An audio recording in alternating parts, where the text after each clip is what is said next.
Emma by Jane Austen, Volume 3, Chapter 16.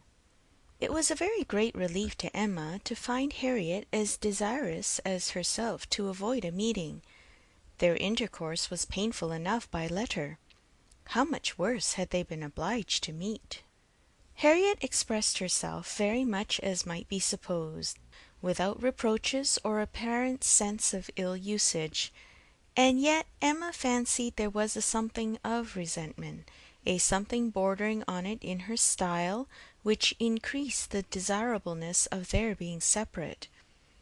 It might be only her own consciousness, but it seemed as if an angel only could have been quite without resentment under such a stroke.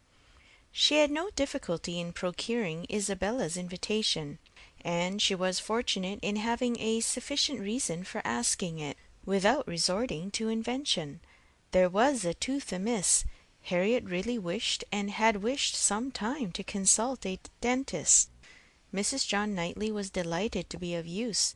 Anything of ill health was a recommendation to her, and though not so fond of a dentist as of a Mr. Wingfield, she was quite eager to have Harriet under her care. When it was thus settled on her sister's side, Emma proposed it to her friend, and found her very persuadable. Harriet was to go. She was invited for at least a fortnight. She was to be conveyed in Mr. Woodhouse's carriage. It was all arranged, it was all completed, and Harriet was safe in Brunswick Square. Now Emma could indeed enjoy Mr. Knightley's visits. Now she could talk, and she could listen with true happiness, unchecked by that sense of injustice, of guilt, of something most painful, which had haunted her when remembering how disappointed a heart was near her, how much might at that moment, and at a little distance, be enduring by the feelings which she had led astray herself.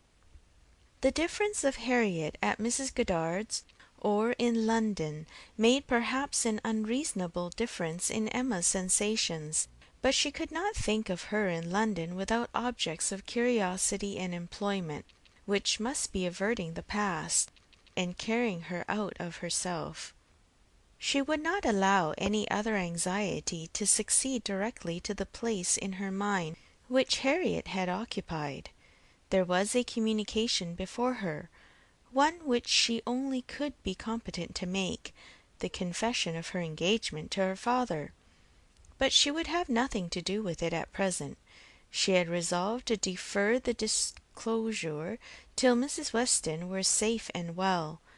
No additional agitation should be thrown at this period among those she loved, and the evil should not act on herself by anticipation before the appointed time. A fortnight at least, of leisure and peace of mind, to crown every warmer but more agitating delight, should be hers. She soon resolved, equally as a duty and a pleasure, to employ half an hour of this holiday of spirits in calling on Miss Fairfax. She ought to go, and she was longing to see her, the resemblance of their present situations increasing every other motive of goodwill. It would be a secret satisfaction, but the consciousness of a similarity of prospect would certainly add to the interest with which she should attend to anything Jane might communicate. She went. She had driven once unsuccessfully to the door, but had not been into the house since the morning after Box Hill, when poor Jane had been in such distress as had filled her with compassion, though all the worst of her sufferings had been unsuspected. The fear of being still unwelcome determined her, though assured of their being at home, to wait in the passage and send up her name. She heard Patty announcing it, but no such bustle succeeded as poor Miss Bates had before made so happily intelligible. No, she heard nothing but the instant reply of "Beg her to walk up," and a moment afterwards she was met on the stairs by Jane herself, coming eagerly forward, as if no other reception of her were felt sufficient. Emma had never seen her look so well, so lovely, so engaging. There was consciousness, animation, and warmth. There was everything which her countenance or manner could ever have wanted. She came forward with an offered hand, and said in a low but very feeling tone, "This is most kind indeed.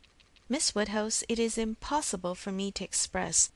I hope you will believe. Excuse me for being so entirely without words." Emma was gratified, and would soon have shown no want of words, if the sound of Mrs. Elton's voice from the sitting-room had not checked her, and made it expedient to compress all her friendly and all her congratulatory sensations into a very, very earnest shake of the hand.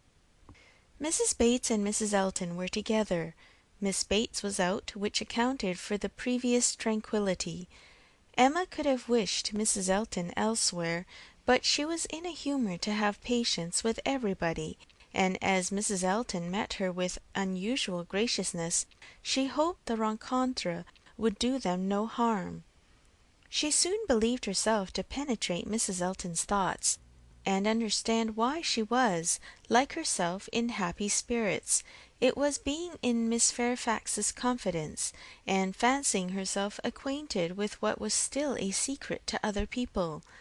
Emma saw symptoms of it immediately in the expression of her face, and while paying her own compliments to Mrs. Bates, and appearing to attend to the good old lady's replies, she saw her with a sort of anxious parade of mystery fold up a letter which she had apparently been reading aloud to Miss Fairfax, and return it into the purple and gold reticule by her side, saying, with significant nods, "We can finish this some other time, you know. You and I shall not want opportunities. And in fact you have heard all the essential already. I only wanted to prove to you that Mrs. S. admits our apology and is not offended. You see how delightfully she writes. Oh, she is a sweet creature. You would have doted on her had you gone. But not a word more. Let us be discreet, quite on our good behaviour. Hush! You remember those lines. I forget the poem at this moment. For when a lady's in the case, you know all other things give place. Now, I say, my dear, in our case, for Lady Red Mum, a word to the wise. I am in a fine flow of spirits, aren't I? And I want to set your heart at ease as to Mrs. S. My presentation, you see, has quite appeased her." And again, on Emma's merely turning her head to look at Mrs. Bates's knitting, she added in half a whisper, "I mention no names, you will observe. Oh, no. Cautious as a minister of state, I managed it extremely well." Emma could not doubt. It was a palpable display, repeated on every possible occasion. When they had all talked a little while in harmony of the weather and Mrs. Weston, she found herself abruptly addressed with, "Do not you think, Miss Woodhouse, our saucy little friend here is charmingly recovered?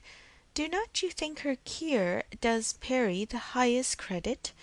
Upon my word, Perry has restored her in a wonderful short time. Oh, if you had seen her as I did, when she was at the worst!" And when Mrs. Bates was saying something to Emma, whispered farther, "We do not say a word of any assistance that Perry might have, not a word of a certain young physician from Windsor. Oh, no, Perry shall have all the credit. I have scarce had the pleasure of seeing you, Miss Woodhouse," she shortly afterwards began, "since the party to Box Hill. Very pleasant party, but yet I think there was something wanting. Things did not seem, that is, there seemed a little cloud upon the spirits of some. So it appeared to me at least, but I might be mistaken. However, I think it answered so far as to tempt one to go again. What say you both to our collecting the same party, and exploring to Box Hill again, while the fine weather lasts? It must be the same party, you know, quite the same party, not one exception." Soon after this Miss Bates came in, and Emma could not help being diverted by the perplexity of her first question to herself, resulting, she supposed, from doubt of what might be said, and impatience to say everything. "Thank you, dear Miss Woodhouse, you are all kindness. It is impossible to say. Yes, indeed, I quite understand. Dearest Jane's prospects, that is, I do not mean. But she is charmingly recovered. How is Mr. Woodhouse? I am so glad. Quite out of my power. Such a happy little circle as you find us here. Yes, indeed, charming young man. That is, so very friendly. I mean good Mr. Perry. Such attention to Jane. And from her more than commonly thankful delight towards Mrs. Elton for being there, Emma guessed that there had been a little show of resentment towards Jane from the vicarage quarter, which was now graciously overcome. After a few whispers indeed, which placed it beyond a guess, Mrs. Elton, speaking louder, said, "Yes, here I am, my good friend, and here I have been so long that anywhere else I should think it necessary to apologize. But the truth is that I am waiting for my lord and master.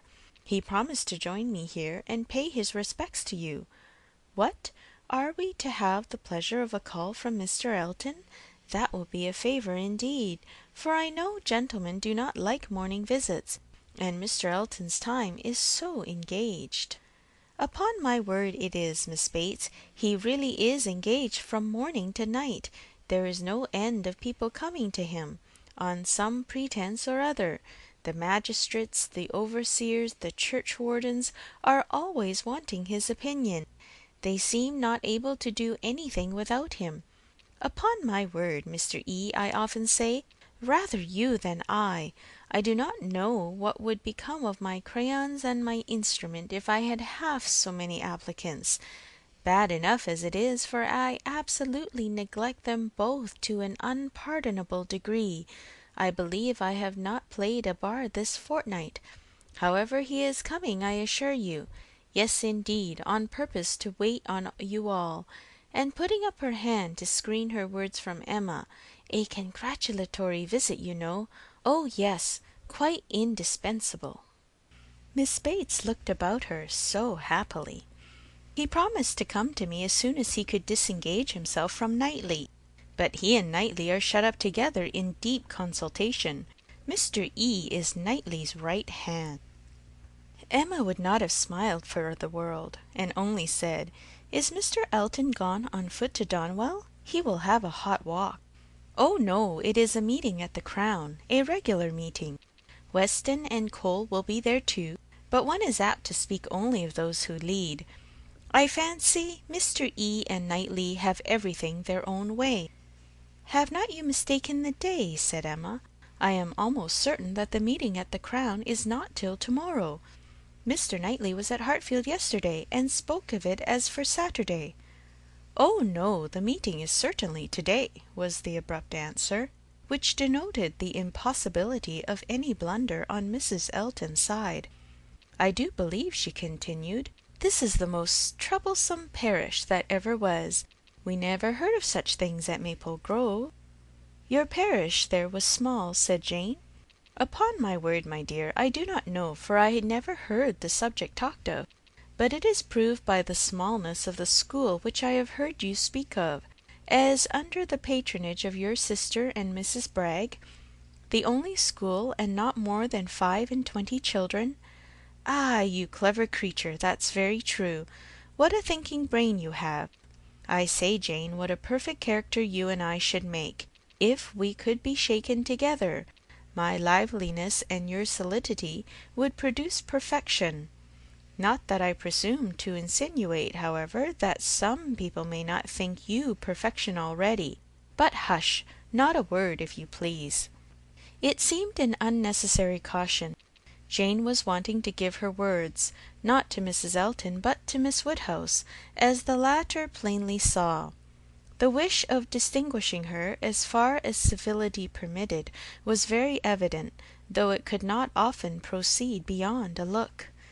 Mr. Elton made his appearance. His lady greeted him with some of her sparkling vivacity. "Very pretty, sir, upon my word, to send me on here, to be an encumbrance to my friends, so long before you vouchsafe to come. But you knew what a dutiful creature you had to deal with. You knew I should not stir till my lord and master appeared. Here have I been sitting this hour giving these young ladies a sample of true conjugal obedience, for who can say, you know, how soon it may be wanted? Mr. Elton was so hot and tired that all this wit seemed thrown away. His civilities to the other ladies must be paid, but his subsequent object was to lament over himself for the heat he was suffering, and the walk he had had for nothing. "When I got to Donwell," said he, "Knightley could not be found. Very odd, very unaccountable, after the note I sent him this morning, and the message he returned, that he should certainly be at home till 1. "Donwell!" cried his wife. "My dear Mr. E., you have not been to Donwell, you mean the Crown. You come from the meeting at the Crown?" "No, no, that's to-morrow, and I particularly wanted to see Knightley to-day on that very account. Such a dreadful broiling morning. I went over the fields too," speaking in a tone of great ill usage, which made it so much worse, "and then not to find him at home. I assure you I am not at all pleased. And no apology left, no message for me. The housekeeper declared she knew nothing of my being expected. Very extraordinary. And nobody knew at all which way he was gone. Perhaps to Hartfield, perhaps to the Abbey Mill, perhaps into his woods. Miss Woodhouse, this is not like our friend Knightley. Can you explain it?" Emma amused herself by protesting that it was very extraordinary indeed, and that she had not a syllable to say for him. "I cannot imagine," said Mrs. Elton, feeling the indignity as a wife ought to do, "I cannot imagine how he could do such a thing by you, of all the people in the world. The very last person whom one should expect to be forgotten. My dear Mr. E., he must have left a message for you. I am sure he must. Not even Knightley could be so very eccentric, and his servants forgot it. Depend upon it, that was the case, and very likely to happen with the Donwell servants, who are all, I have often observed, extremely awkward and remiss. I am sure I would not have such a creature as his Harry stand at our sideboard for any consideration. And as for Mrs. Hodges, Wright holds her very cheap indeed. She promised Wright a receipt and never sent it." "I met William Larkins," continued Mr. Elton, "as I got near the house, and he told me I should not find his master at home, but I did not believe him. William seemed rather out of humour. He did not know what was come to his master lately, he said, but he could hardly ever get the speech of him. I have nothing to do with William's wants, but it really is of very great importance that I should see Knightley to-day. And it becomes a matter, therefore, of very serious inconvenience that I should have had this hot walk to no purpose." Emma felt that she should not do better than go home directly. In all probability she was at this very time waited for there, and Mr. Knightley might be preserved from sinking deeper in aggression towards Mr. Elton, if not towards William Larkins. She was pleased on taking leave to find Miss Fairfax determined to attend her out of the room, to go with her even downstairs. It gave her an opportunity which she immediately made use of to say, "It is as well, perhaps, that I have not had the possibility. Had you not been surrounded by other friends, I might have been tempted to introduce a subject, to ask questions, to speak more openly than might have been strictly correct. I feel that I should certainly have been impertinent." "Oh!" cried Jane, with a blush and an hesitation, which Emma thought infinitely more becoming to her than all the elegance of all her usual composure. "There would have been no danger. The danger would have been of my wearying you. You could not have gratified me more than by expressing an interest. Indeed, Miss Woodhouse," speaking more collectedly, "with the consciousness which I have of misconduct, very great misconduct, it is particularly consoling to me to know that those of my friends whose good opinion is most worth preserving are not disgusted to such a degree as to I have not time for half that I could wish to say. I long to make apologies, excuses, to urge something for myself. I feel it so very due. But, unfortunately, in short, if your compassion does not stand, my friend— "Oh, you are too scrupulous, indeed you are," cried Emma warmly, and taking her hand. "You owe me no apologies, and everybody to whom you might be supposed to owe them is so perfectly satisfied, so delighted even." "You are very kind, but I know what my manners were to you, so cold and artificial. I had always a part to act. It was a life of deceit. I know that I must have disgusted you. Pray say no more. I feel that all the apologies should be on my side. Let us forgive each other at once. We must do whatever is to be done quickest, and I think our feelings will lose no time there. I hope you have pleasant accounts from Windsor?" "Very. And the next news, I suppose, will be that we are to lose you, just as I begin to know you."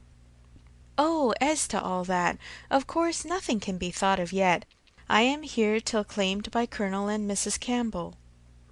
"Nothing can be actually settled yet, perhaps," replied Emma, smiling, "but excuse me, it must be thought of." The smile was returned as Jane answered, "You are very right. It has been thought of, and I will own to you, I am sure it will be safe, that so far as our living with Mr. Churchill at Enscombe, it is settled. There must be 3 months at least of deep mourning, but when they are over, I imagine there will be nothing more to wait for." "Thank you, thank you. This is just what I wanted to be assured of. Oh, if you knew how much I love everything that is decided and open. Good-bye, good-bye." End of Volume 3, Chapter 16.